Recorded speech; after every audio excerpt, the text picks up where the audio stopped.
My name is Alyssa, and at 32, I never expected to be betrayed by my own brother.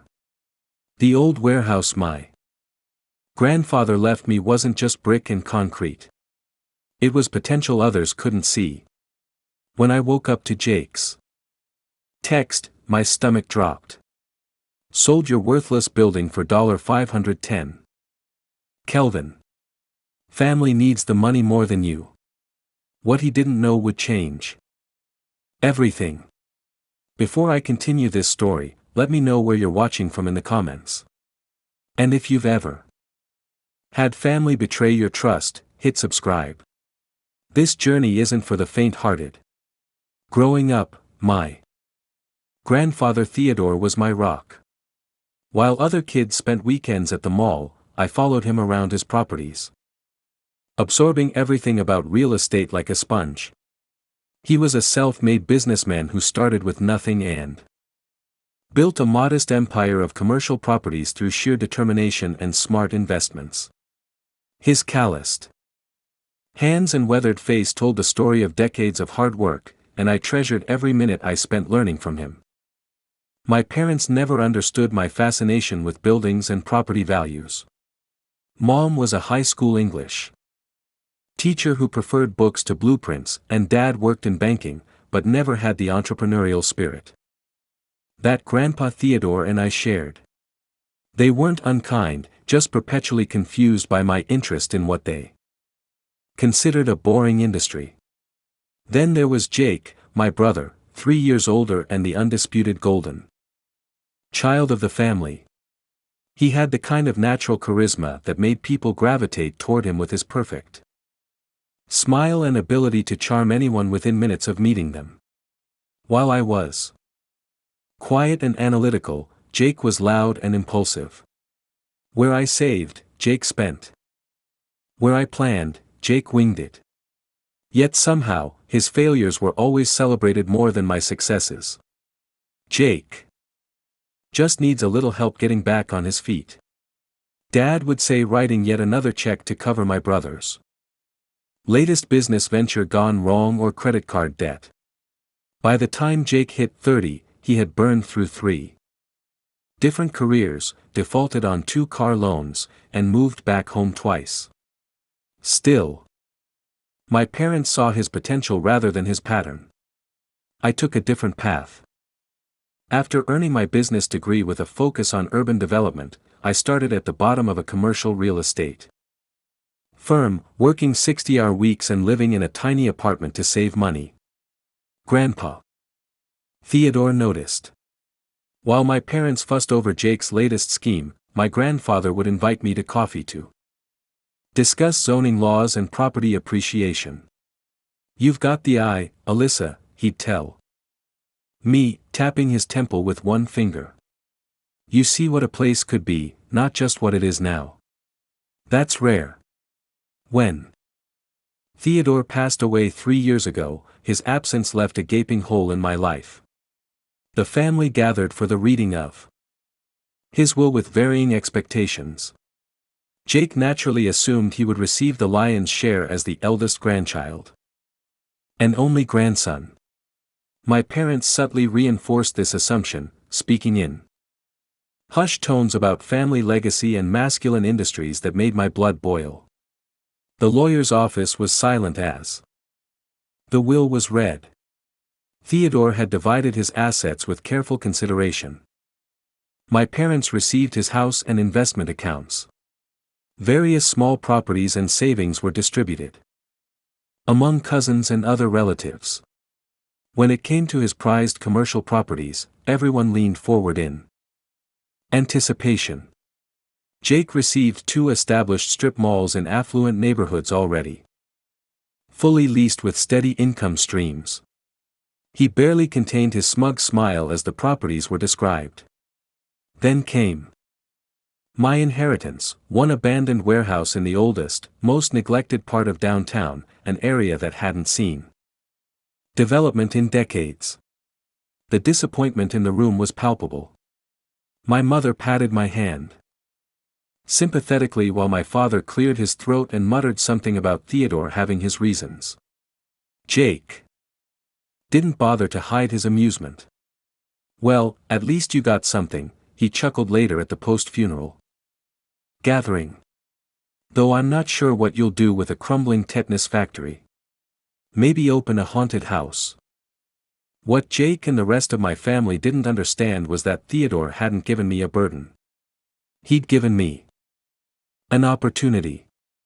The final time we'd spoken, just days before his unexpected heart attack, we discussed that very warehouse district and the whispers of potential rezoning. He'd squeezed my hand with a knowing look, and now I understood why.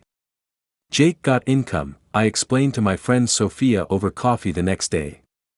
But Grandpa gave me potential. That's so much more valuable if you know what to do with it.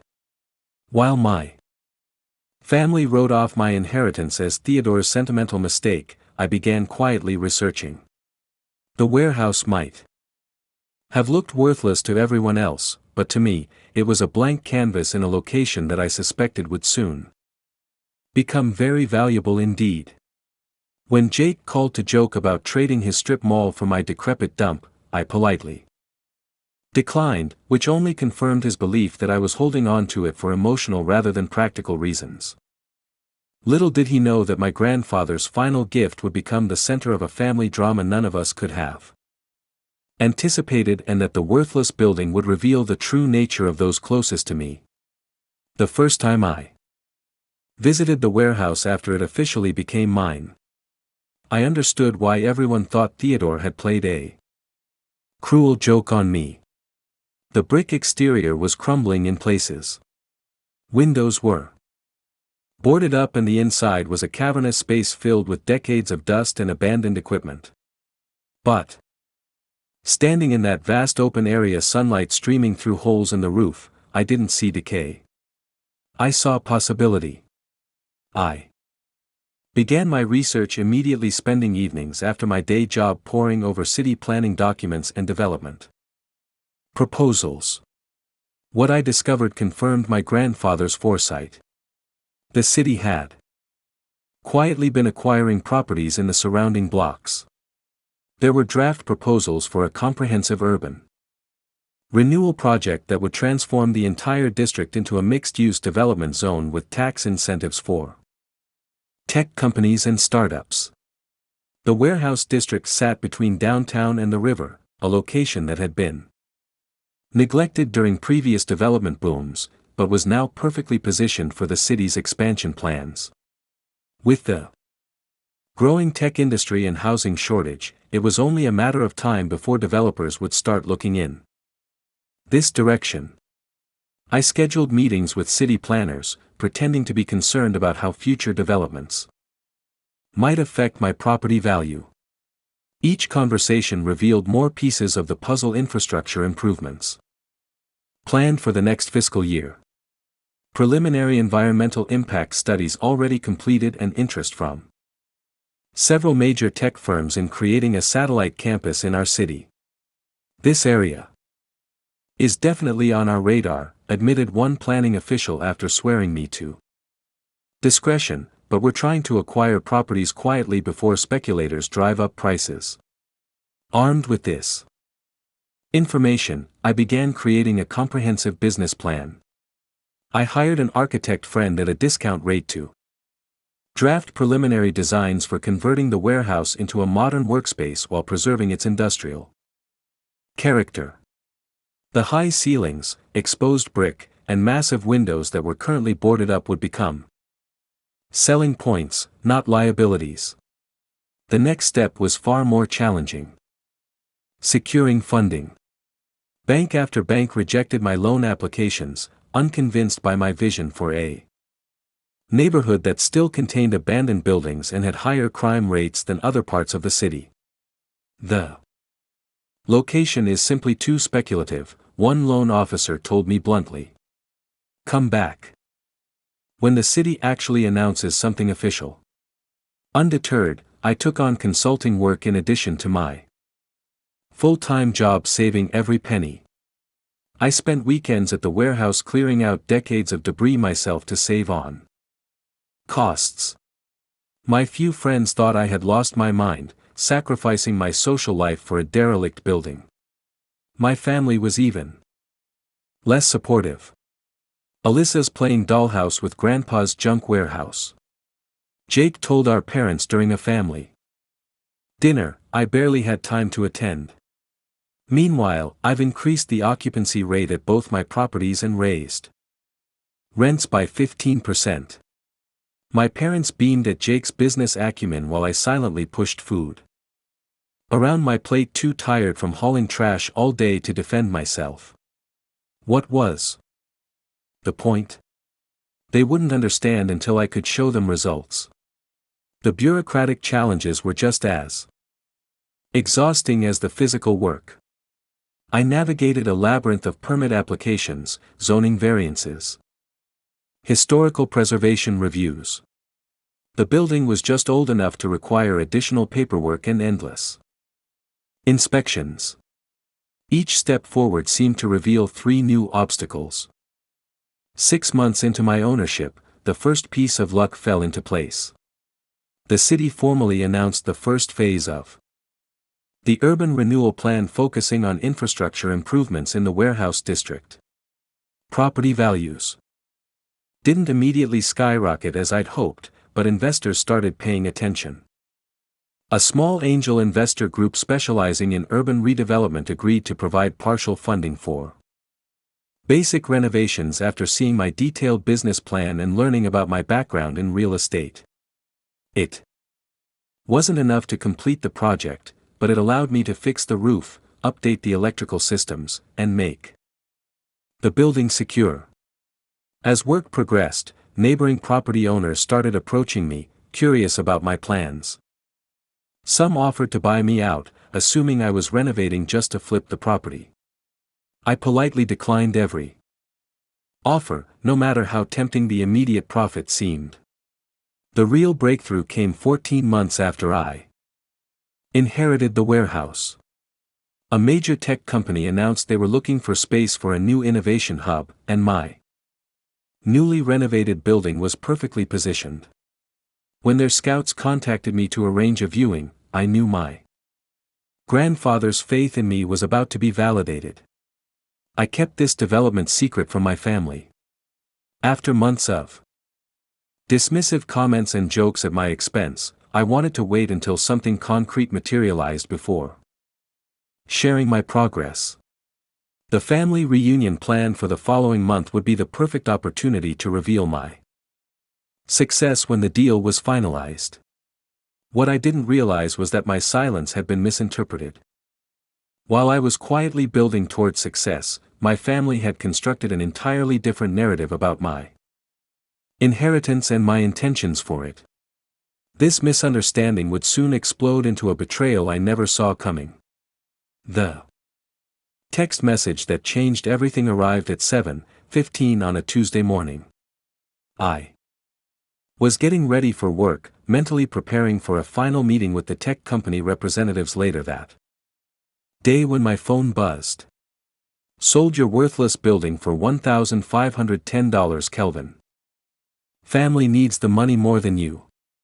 Papers are signed. Check being deposited today. You're welcome. I stared at the message from Jake, my mind refusing to process the words. This had to be some kind of sick joke. I immediately called his number, but the call went straight to voicemail. I tried again and again. Nothing. With shaking hands, I texted back. What are you talking about? You can't sell property you don't own. This isn't funny, Jake. No response.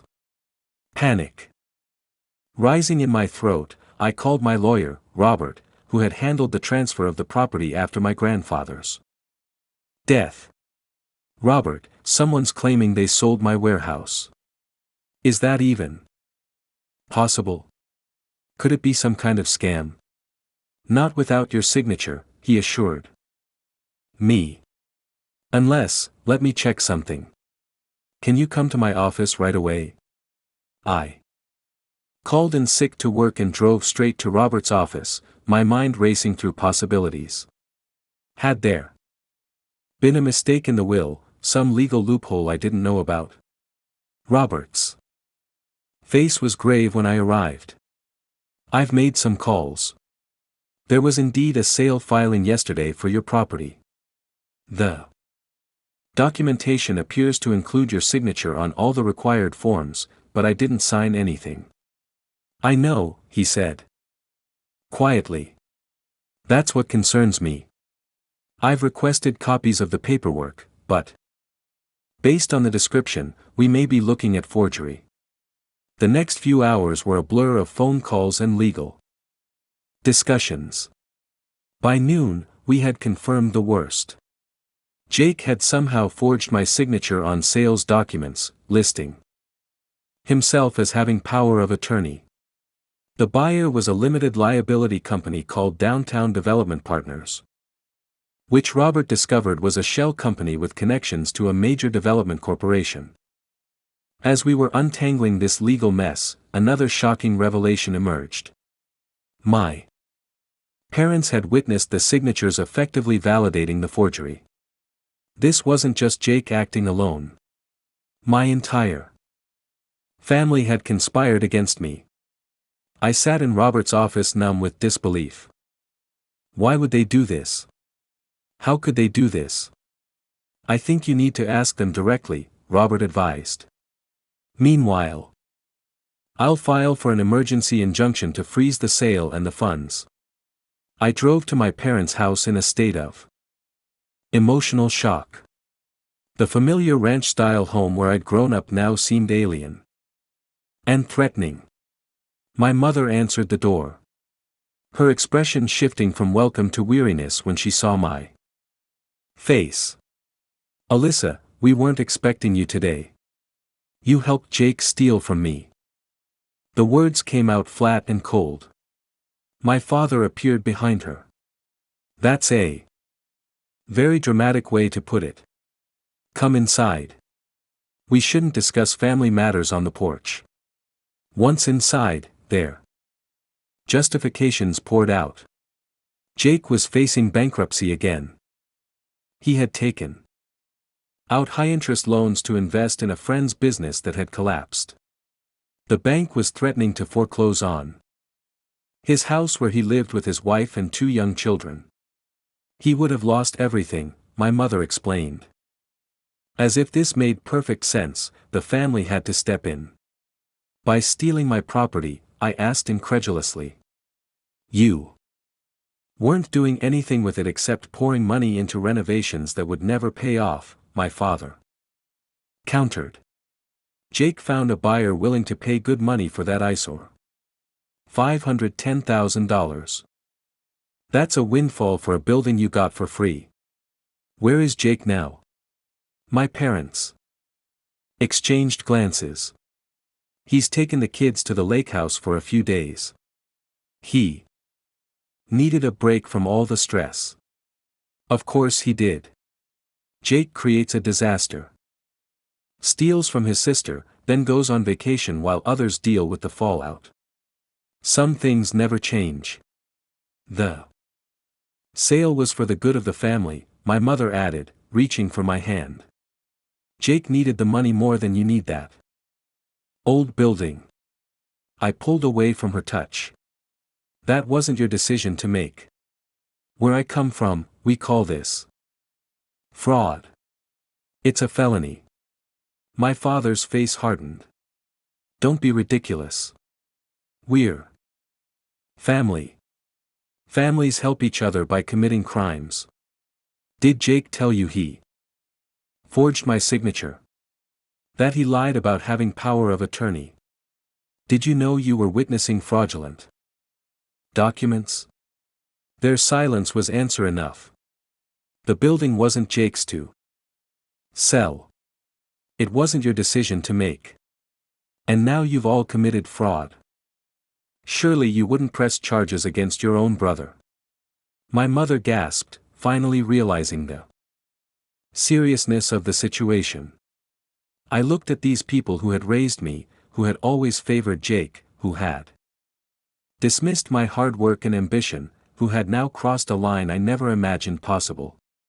In their minds, Jake's needs would always outweigh my rights. "I need to go," I said, not answering her question, because I honestly didn't know what I would do yet. The betrayal was too fresh, too deep. That night was the longest of my life. I barely slept, my mind cycling through memories of family gatherings, Jake's constant financial emergencies, my parents' endless support for him, and casual dismissal of my achievements. Had they always thought so little of me? Had they always seen my property, my inheritance from the grandfather who believed in me as a resource they could appropriate for Jake when needed? The next morning, exhausted but resolute, I called Robert. "I want to press charges," I told him. "All of them. Forgery, fraud, whatever else applies." "Are you sure?" he asked gently.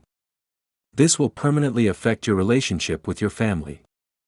I thought about the text message that had started it all. How casually Jake had announced stealing something that I had poured my heart and soul into for over a year. How entitled he had felt to take what was mine. "What relationship?" I replied. "They've shown me exactly how they see me. Now I need to show them who I really am." The revelation that would turn this family drama into a national news story began with an unexpected phone call the day after I confronted my parents. I was sitting in Robert's office reviewing the legal filing to freeze the fraudulent sale when his secretary transferred a call. "Is this Alyssa Wilson?" "This is Marcus Jenkins from the City Planning and Development Office. I'm calling about the warehouse property on Foundry Street." I exchanged glances with Robert, who nodded encouragingly. "Yes, that's my property," I confirmed, emphasizing the word my.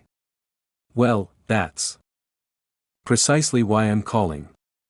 Our office has received documentation indicating a sale of this property to Downtown Development Partners LLC. Given the property's significance to our urban renewal initiative, I wanted to confirm whether you've actually authorized this sale." My heart began racing. No, I absolutely did not authorize any sale. In fact, my attorney is filing papers right now to stop this fraudulent transaction. There was a pause on the line. "I see. That's concerning.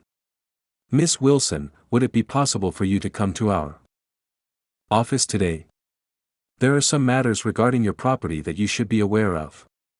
2 hours later, I sat in a conference room at City Hall surrounded by development plans and property valuations that confirmed everything I had suspected and worked toward. Marcus Jenkins wasn't just a random city employee. He was the deputy director of the Urban Renewal Commission, and he had been hoping to approach me about a public-private partnership opportunity. "Your warehouse is a keystone property for the innovation corridor we've been planning," he explained, pointing to a large map where my building was highlighted in red. "Based on the latest appraisals and comparable sales in cities with similar development patterns, properties in your building's location and condition are now valued between $3 and $3.5 million. I nearly choked $3 million at minimum. And that's just the current valuation. Once the Tech Hub announcement goes public next month, we project values to increase by another 20 to 30%. Robert, ever the professional, kept his composure better than I did. "And you said there was a partnership opportunity?" Jenkins nodded enthusiastically. "The city has secured federal grants for adaptive reuse of historic industrial buildings. Your warehouse qualifies. We could offer matching funds for renovation in exchange for dedicating a portion of the space to public use, innovation incubators for local entrepreneurs, tech education facilities, that sort of thing." As Jenkins laid out the details of potential partnerships, tax incentives, and development grants. The full magnitude of what Jake had done became crystal clear. He hadn't just stolen my property. He had stolen my future, my vision, my hard work, and he'd done it for pennies on the dollar. The $510 zero that had seemed like a windfall to my parents was less than 16th of the property's actual value. Jake had not only committed fraud, he'd committed monumentally stupid fraud. After our meeting, Robert made a series of calls that accelerated our legal proceedings. By that afternoon, a judge had issued an emergency injunction, freezing both the property transfer and the funds. The local business journal caught wind of the story. A fraudulent sale of a key property in the city's most anticipated development zone. And suddenly, my family drama was page 1 news. Downtown warehouse at center of family fraud scandal valued at $3.20 million read the headline the next morning. The article detailed the city's development plans, the property's strategic importance, and the basics of the alleged fraud. While the reporter had been careful not to name names. Pending criminal charges, anyone who knew our family would recognize the situation. My phone exploded with calls and texts from Jake around noon. I let them all go to voicemail, listening instead to his increasingly panicked messages. Alyssa, we need to talk. This is all a misunderstanding. Call me back immediately. You're blowing this way out of proportion. Did you really have to get lawyers involved? I was just trying to help the family. The final message revealed the truth. How was I supposed to know the building was worth that much? Nobody told me about any development plans. You should have said something. So, there it was. Jake hadn't known. In his mind, he was stealing a worthless property from me, which somehow made it acceptable. Only after discovering he had monumentally undervalued it did he see a problem with his actions. My parents called next. Their tone dramatically different from our previous conversation. Allie dear. We need to discuss this situation as a family, my mother began, her voice syrupy with forced affection. We may have acted hastily, my father added. We didn't have all the facts. Translation, now that they knew the property was worth millions, they regretted giving it away for Jake's relatively small debts. The would-be buyer was also causing problems. Downtown Development Partners LLC, realizing they had nearly scored the deal of the century through fraudulent means, were attempting to distance themselves from the transaction while simultaneously trying to hold the sale agreement valid. Their lawyers contacted Robert with various threats and offers alternating between claims they were innocent purchasers and suggestions of settling the misunderstanding. Meanwhile, 3 other development companies contacted me directly after reading the news story, each offering to purchase the warehouse legitimately for sums that made Jake's $510 look like pocket change. One offer reached $3.88 million. The most surreal moment came when Jake's wife, Shannon, called me in tears. Alyssa, you have to drop the charges, she pleaded. Jake could go to prison. He's a good father. He made a mistake. A mistake is forgetting someone's birthday, I replied calmly. What Jake did was calculated fraud. But he's your brother. Yes. And that made the betrayal worse, not better. As the legal proceedings advanced, I received an unexpected call from the tech company I had been negotiating with before this chaos began.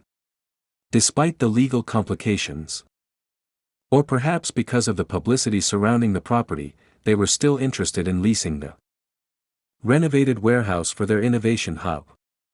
We've been impressed with your vision for the building and your Perseverance, their representative told me. Once the legal issues are resolved, we'd like to resume our discussions.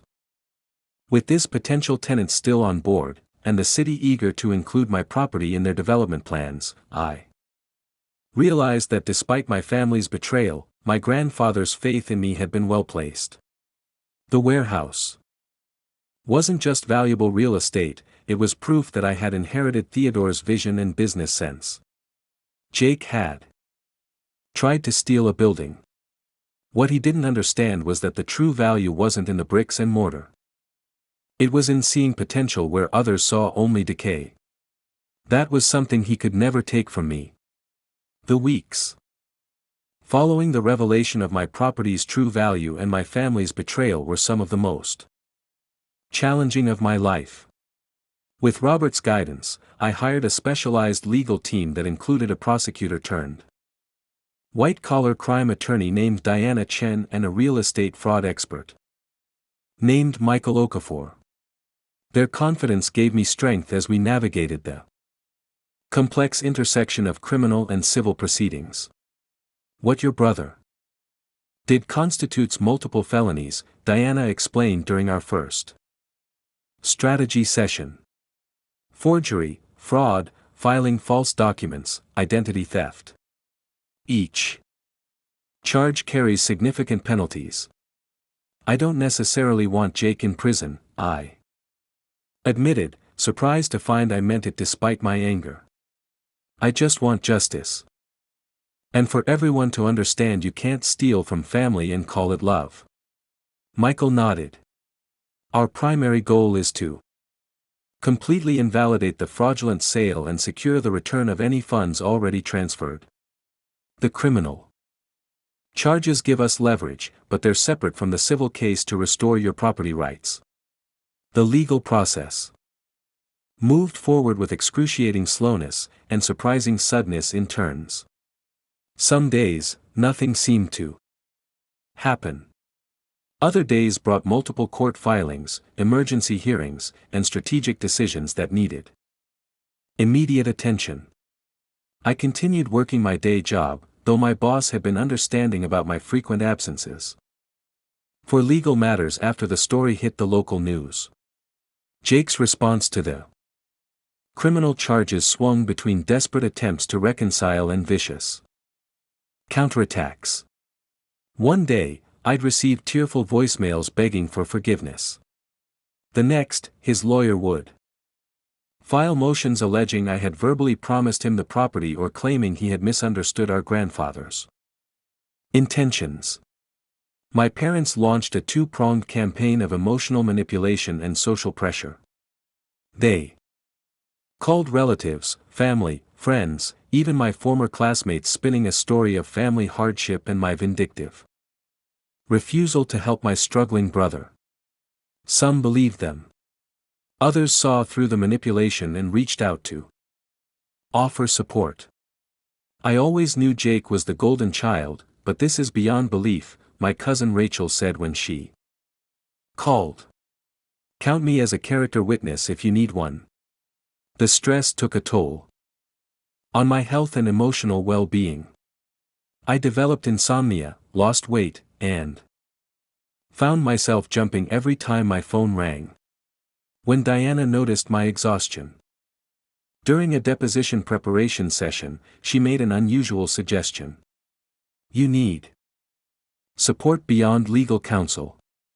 Alyssa, I'm going to recommend a therapist who specializes in family betrayal and high conflict situations. This case will take months and you need to take care of yourself to see it through. Initially resistant, I eventually agreed to see Dr. Sampson, a no-nonsense therapist who helped me process my conflicting emotions about the case. I felt justified in pursuing legal action, but also grieved the family relationships that would never recover. I was angry about the betrayal, yet sometimes found myself wondering if I was overreacting a response Dr. Sampson identified as the result of years of family dynamics that prioritized Jake's needs over mine. Your family is hoping you'll fall back into old patterns, she explained. They're counting on your desire for harmony to override your need for justice, but setting boundaries isn't vindictive. It's healthy. As the criminal case against Jake progressed, my parents finally grasped the seriousness of the situation. The district attorney had added charges of conspiracy against them for knowingly witnessing fraudulent documents. Facing potential legal consequences themselves, they hired separate attorneys and stopped their public campaign against me, though the private emotional appeals continued. Your father could lose his banking license, my mother sobbed during one of her increasingly rare calls. Our reputation in the community is ruined. Is that what you wanted? I wanted my family to respect my property rights and not commit felonies, I responded, a statement Dr. Sampson later praised as a healthy boundary. The legal battles consumed so much of my energy that I had little left for social connections, but surprisingly new supportive relationships emerged from the chaos. Diana introduced me to a women's business network where I met other female entrepreneurs who had faced their own challenges. One of them, Isla, owned a successful architectural salvage business and immediately understood the value I saw in the warehouse. You've got to show me this place when all this legal nonsense is over, she insisted. I bet there are amazing architectural details hiding under years of neglect. Through Layla, I connected with Derek, a commercial real estate developer with experience in historic renovations, who offered practical advice on navigating city permits and preservation requirements. Unlike my family, these new connections saw my vision for the warehouse as exciting rather than delusional. 4 months into the legal proceedings, we received our first major victory. The judge in the civil case ruled that the sale was invalid due to the fraudulent documentation officially returning ownership of the property to me. The funds Jake had received were ordered to be returned with interest and penalties. Jake's attorney immediately filed an appeal, but Robert assured me it was unlikely to succeed given the evidence. Still, the criminal case continued with Jake facing multiple felony charges that could result in prison time. It was during this period that Jake finally reached out with something resembling genuine remorse rather than self-pity. He requested a meeting through our attorneys and, against Diana's advice, I agreed to see him in a neutral location with our lawyers present. Jake looked terrible, with dark circles under his eyes and a defeated posture I'd never seen in my charismatic brother before. I never thought it would go this far, he said after an uncomfortable silence. I just saw a solution to my problems and took it by stealing from me. I stated flatly. I didn't think you valued that old building. You never told any of us what you were planning because every time I tried to talk about my work, you and Mom and Dad dismissed it. But even if the warehouse had been worthless, it was still mine, not yours to sell. Jake nodded slowly. I get that now. I really do. I'm trying to make this right. Alyssa, but I need your help. The plea deal they're offering still includes jail time. There it was. The real reason for the meeting. Jake wasn't seeking reconciliation. He wanted me to intervene in his criminal case. That's between you and the district attorney, I said, rising to leave. Some things can't be fixed with an apology and family loyalty. Jake, as I walked away, I realized I had finally broken the pattern of putting Jake's needs before my own. A small victory in a situation with no true winners, but a crucial step in my personal growth nonetheless. 8 months after Jake's text message appended my life, the legal battles finally reached their resolution. Jake accepted a plea deal that included 2 years of probation, 1,000 hours of community service, full restitution of The funds received from the fraudulent sale, and a felony conviction on his record. In exchange, he avoided prison time, a outcome that brought me more relief than I had expected. My parents received probation and community service for their roles as accessories along with hefty legal bills that depleted much of their retirement savings. The would-be buyers ultimately dropped all claims to the property after evidence emerged suggesting they may have known about the fraudulent nature of the transaction, likely avoiding their own criminal charges in the process. The warehouse was unquestionably mine. Again, its value now widely recognized and continuing to rise as the city's development plans progressed. What had once been my private vision was now public knowledge, attracting attention from investors, developers, and potential tenants across the region. "You've become quite the real estate celebrity," Robert joked during our final meeting to close the civil case. "Not the way anyone would want to gain recognition, but your grandfather would be proud of how you've handled this." The media coverage had indeed raised my profile in the real estate community. The story of the worthless warehouse that turned out to be worth millions stolen by a brother who didn't recognize its value resonated with people. I received invitations to speak at business events, declined offers to option my story for a TV movie, and fielded constant inquiries about the property's future. More importantly, the tech company that had been interested before the legal chaos remained committed to the project. After months of negotiations, we signed a 10-year lease agreement for 90% of the renovated space at terms that would ensure the building's profitability for years to come. "We love the story behind this building," their CEO told me at the contract signing. "It embodies the vision and perseverance we want our company to represent." The city's partnership proved equally valuable. Their matching grant program provided $3 million for historic preservation elements of the renovation. Funds that allowed me to restore the building's distinctive architectural features while creating a modern, functional interior.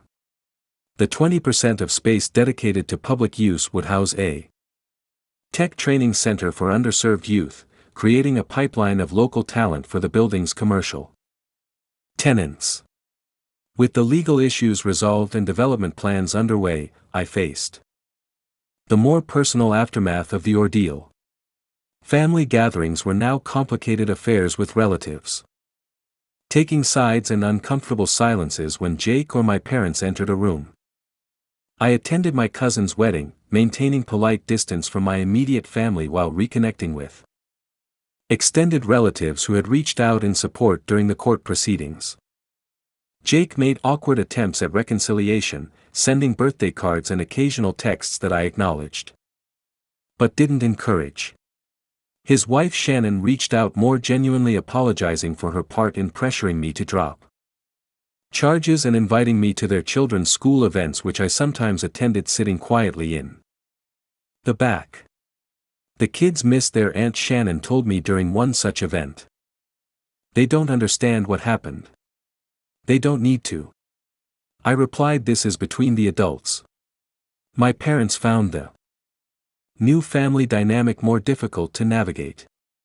After decades of enabling Jake's behavior and dismissing my ambitions, they struggled to accept that the family power balance had shifted. My financial success contrasted sharply with their diminished retirement circumstances and Jake's continuing money troubles as he worked to pay restitution. "We always wanted the best for both our children," my father said during a strained Thanksgiving dinner at my aunt's house. "We never meant for things to turn out this way." "I know," I responded, because I did understand. Their favoritism toward Jake hadn't been malicious. They simply couldn't see past his charm to recognize his pattern of poor choices. They had failed me as parents, but not out of cruelty, out of blindness. Meanwhile, my professional life flourished. Using the warehouse project as leverage, I negotiated a partnership. At my firm specializing in urban redevelopment and adaptive reuse of historic properties. The value of the warehouse continued to climb as the renovation progressed and the surrounding neighborhood began its renaissance. 6 months after the legal proceedings concluded, I received a development proposal that brought the story full circle. A major real estate investment group offered to purchase the fully leased warehouse for $4.5 million, a figure that would represent an extraordinary return on my investment of time and resources. I scheduled a meeting with my new financial advisor, Marina, to discuss the offer. "It's an excellent price," she confirmed after reviewing the terms. "Well above market value. They're betting on the area's continued appreciation. Selling would give me capital for other projects I'm used. But something doesn't feel right about it." Marina studied me for a moment. "This isn't just about numbers for you, is it? This building represents something more." She was right. The warehouse had become more than a property. It was tangible proof of my grandfather's faith in me, my own business acumen, and my ability to stand firm against those who had undervalued both the building and me. Selling now would bring profit, but at the cost of something less tangible, but more valuable. "I'm going to decline," I decided. "This project isn't finished yet." As the renovation neared completion, I found myself thinking about my grandfather more often. Standing in the nearly finished space with its restored brick walls, massive windows now unboarded to flood the interior with light and original wood beams carefully preserved, I could almost feel his presence. "You were right, Grandpa," I whispered to the empty building. "I did have the eye for it. The warehouse that my family had dismissed as worthless had become the cornerstone of my professional reputation and financial security. More importantly, the fight to keep it had taught me to value myself and my vision, even when those closest to me could not see what I saw. As I walked through the space that would soon buzz with innovation and activity, I realized that the true transformation wasn't just in the building itself, but in the woman who owned it. 1 year after the legal battle ended, I stood on a temporary stage in the central atrium of what was now called the Theodore Innovation Center, named in honor of my grandfather. Hundreds of people gathered for the grand opening. City officials, employees of the tech company that occupied most of the building, students from the technology training program, media representatives, and members of the business community who had watched this project unfold with interest. When I inherited this building, most people saw only what it was, an abandoned warehouse in a forgotten part of town, I told the crowd. But my grandfather taught me to see potential where others see problems. And that vision is what we're celebrating today. The renovated space was magnificent. The original industrial character remained intact, exposed brick walls, restored wood beams, and factory windows, now complemented by modern amenities and sustainable technology. The central atrium featured a preserved section of the original machinery as an art installation honoring the building's past while embracing its future. As I cut the ribbon and the crowd applauded, I scanned the faces before me. My new circle of supporters was well represented. Robert, Diana, Isla, Derek, and other professionals who had helped make this project a reality. Conspicuously absent were my parents and Jake, though I had sent them invitations. Out of courtesy, their absence was both a sadness and a relief. This moment of triumph was simpler without the complications of our damaged relationship. In the years since the court cases concluded, I had established a new normal with my family. We maintained limited contact on my terms. Occasional phone calls, carefully scheduled holiday appearances, brief exchanges at family events. The Closeness we once shared was gone, replaced by a civil distance that protected my boundaries. While acknowledging our shared history, Jake had surprised everyone by taking his legal consequences seriously. His community service hours at a housing nonprofit had evolved into a part-time job, and he was slowly working to repay both the court-ordered restitution and his numerous other debts. Whether this represented genuine change or merely adaptation to his reduced circumstances remained to be seen, but it was more responsibility than he had shown in the past. My parents had struggled more with the aftermath. Their social standing in the community had suffered, and friends who had once admired their parenting now questioned their judgment. The financial strain of legal fees had forced them to downsize their home and adjust to a more modest retirement than they had planned. More difficult for them was the shift in family dynamics. Jake's legal troubles had finally revealed the pattern that I had seen for years. His charm concealing a willingness to take shortcuts and avoid consequences. They could no longer maintain the fiction that his financial difficulties were just bad luck or temporary setbacks. We enabled him, my father admitted during a rare honest conversation 6 months after the case ended. We never taught him that actions have consequences, and we didn't see your potential, my mother added quietly. We were wrong about both our children. This acknowledgement, while healing, couldn't erase decades of favoritism or the trauma of their betrayal. Dr. Sampson helped me understand that forgiveness didn't require forgetting or returning to old patterns. You can release the anger without releasing the boundaries. She explained, forgiveness is for your peace, not their comfort. This perspective allowed me to move forward without bitterness, maintaining appropriate distance while acknowledging that my family had acted from misguided love rather than malice. They had genuinely believed that Jake's needs outweighed my rights, a fundamental value difference that I could understand without accepting. My professional growth had been equally significant. The success of the warehouse project established me as an expert in adaptive reuse and urban renewal. I left my old firm to start my own development company, focused on revitalizing overlooked properties, applying the lessons I had learned from the warehouse to new projects throughout the city. As my business grew, I made a point of mentoring young women entering the male-dominated real estate industry. Once a month, I hosted workshops in the Innovation Sense community space, sharing practical knowledge about property evaluation, financing strategies, and navigating bureaucratic obstacles.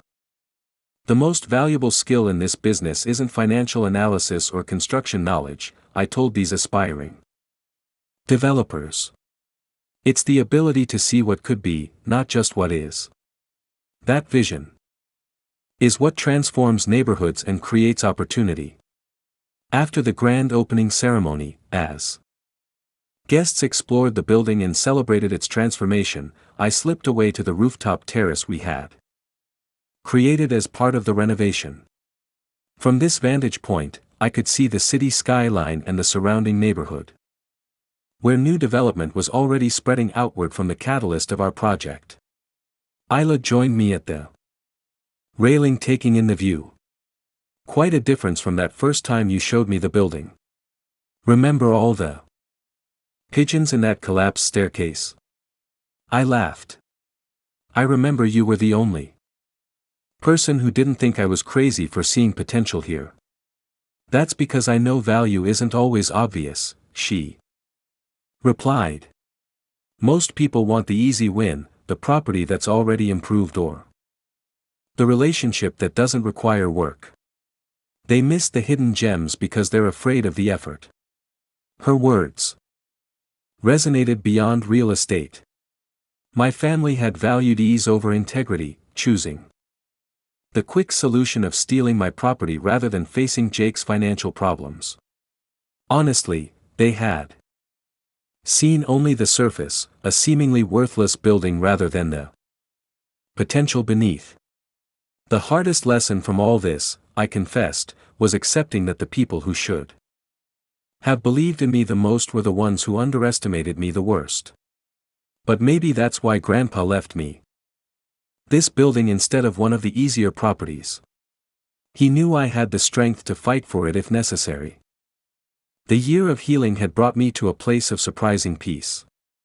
The betrayal that had once consumed my thoughts had become just one chapter in a longer story of growth and success. The warehouse that my brother had dismissed as worthless had become the foundation of a thriving business and a transformed neighborhood. The family relationships I had once thought essential had been replaced by friendships and professional connections based on mutual respect rather than obligation. As we returned to the celebration, I felt a sense of completion that went beyond the building project. I had not only preserved my inheritance, but had transformed it into something greater than even my grandfather might have imagined. More importantly, I had transformed myself from someone whose value was determined by family expectations into a woman who defined her own worth. The journey from betrayal to triumph had taught me that true value isn't determined by others' assessments. It comes from having the vision to see potential where others see nothing, the courage to defend what's yours, and the wisdom to know when to hold firm and when to let go. Have you ever had someone underestimate what you valued most, only to prove them wrong in the end? Share your story in the comments below. If this tale of standing your ground against family betrayal resonated with you, please hit like and subscribe for more stories of triumph over life's toughest challenges. Thank you for joining me on this journey.